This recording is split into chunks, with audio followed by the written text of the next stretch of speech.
बर्नाली बर्मन एक लेखक ही नहीं बल्कि एक बहुत अच्छी टीचर भी हैं। सिर्फ बच्चों को ही नहीं बल्कि बड़ों को भी पढ़ा देती हैं। तो आपका ज़्यादा समय ना लेते हुए मैं उनको मंच में बुलाना चाहूँगी। राम राम, सत श्री अकाल, सलाम वालेकुम, जिसको जो अच्छा लगे। तो मैं लेखक डायरी की टीम की ओर से आप लोग को थैंक यू बोलना चाहूँगी कि आप लोग हमारे इस शाम के पार्ट बने। Thank you.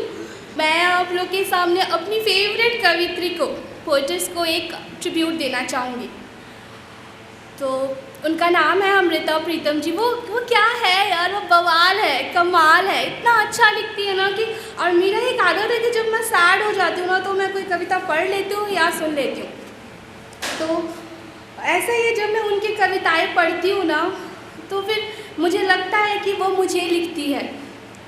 उनकी वो जो सोचती है शायद मैं भी वही सोचती हूँ, तो मुझे ऐसा लगता है कि वो मुझे लिखती है और आज मैं उन्हें लिखना चाहती हूँ। मुझे नहीं पता कहाँ तक ये मैं कर पाऊँगी, पर हाँ, अगर रूहें होती है वो मुझे सुन पा रही होंगी तो ये आपके लिए है।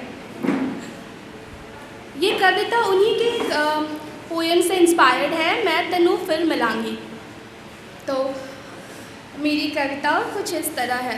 ये कविता ना पार्टीशन के टाइम की है, शायद आप रिलेट कर पाओ। ये उस समय की है जब अमृता प्रीतम, उन्होंने वो पंजाब में पैदा हुई थी, वहाँ पर जन्म हुई थी, पर वो पंजाब का वो हिस्सा आज पाकिस्तान है, लाहौर है। तो फिर 1947 में जब वो पार्टीशन हुआ तो वो लाहौर छोड़कर दिल्ली आ गई। 28 साल की उनकी उम्र थी और वो प्रेग्नेंट भी थी। तो फिर उनका जो दर्द था ना, वो उनको अपनी मम्मी से बहुत प्यार था। तो वो अपने माँ को हमेशा मिस करती थी। उन्होंने अपने ऑटोबायोग्राफी में बार लिखा है कि वो अपनी माँ को बहुत मिस करती थी, क्योंकि उनकी माँ का उनकी 11 साल की उम्र में उनकी माँ का डेथ हो गया था और अपनी माँ की सारी यादों को वो लाहौर में ही छोड़ आई थी।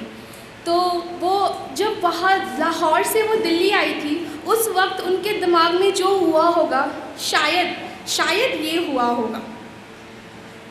तो मैं तुझसे फिर मिलूँगी, मैं तुझसे फिर मिलूँगी, कब, कहाँ, कैसे, सब्र कर, तुझे सब बताऊँगी। पर फ़िलहाल तो तू ये यकीन रख कि मैं तुझसे फिर मिलूँगी। जहाँ मोहब्बत सिर्फ की कोई नुमाइश नहीं होगी, जहाँ मोहब्बत की महज नुमाइश नहीं होगी, इबादत होगी। जहाँ इश्क किसी के जिस्म से नहीं, उसकी पाक निगाहों से होगी। मैं तुझसे वही मिलूँगी, मैं तुझसे वही मिलूँगी। जहाँ रंगों का कोई मज़हब नहीं होगा, जहाँ रंगों का कोई मज़हब नहीं होगा, जहाँ हरे रंग की चादर माता को चढ़ाई जाएगी, जहाँ हरे रंग की चादर माता को चढ़ाई जाएगी और भगवा रंग का चादर किसी दरगाह की शान बढ़ाएगी। मैं तुझसे वही मिलूँगी, मैं तुझसे वही मिलूँगी। अच्छा, तुझे ये जानना है कि मैं तुझसे कब मिलूँगी? जब ऐसे ही कोई महफिल सजेगी, जब ऐसे ही कोई महफिल सजेगी और वहाँ बेवफाई के किस्से नहीं, वफा के नगमे सुनाई जाएगी। जब ऐसे ही कोई महफिल सजेगी और वहाँ बेवफाई के किस्से नहीं, वफा के नगमे सुनाई जाएगी। मैं तुझसे तब मिलूँगी, मैं तुझसे तब मिलूँगी, जब मोहब्बत को कोई सरहद बांध नहीं पाएगी, जब मोहब्बत को कोई सरहद बांध नहीं पाएगी, जब प्यार का एक पैगाम लाहौर से दिल्ली आएगी, जब मोहब्बत को कोई सरहद बांध नहीं पाएगी, जब प्यार का एक पैगाम लाहौर से दिल्ली आएगी और दिल्ली भी उसी शिद्दत से एक चिट्ठी लाहौर के नाम लिखेगी। मैं तुझसे तब मिलूँगी, मैं तुझसे तब मिलूँगी।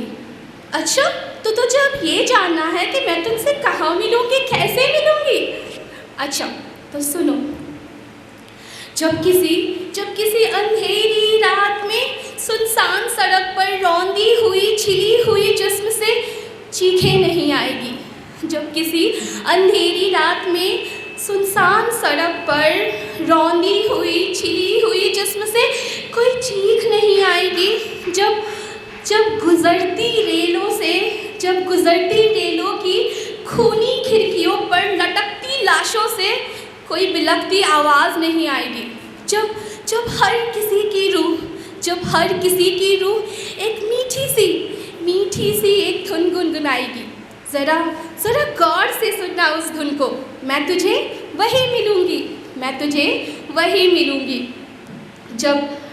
जब अपने हर रंग को अपने पंखों में समेट कर एक तितली तेरे शर्ट के बाएं हिस्से के कॉलर के ठीक 2 इंच नीचे आकर बैठेगी ना, तेरी धड़कनों को मेरे पास होने की खबर मिलेगी। मैं तुझे उन एहसासों में मिलूँगी। किसी सुबह को जब एक मंदिर में नमाज पढ़ा जाएगा,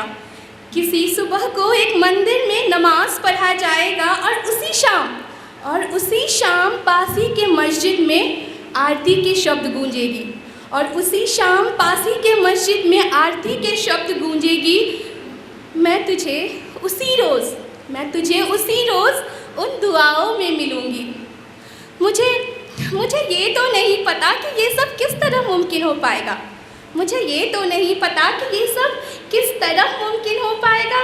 पर मैं इतना ज़रूर जानती हूँ कि मैं तुझसे ज़रूर मिलूँगी। पर फ़िलहाल तो बस ये यकीन रख कि मैं तुझसे फिर मिलूँगी।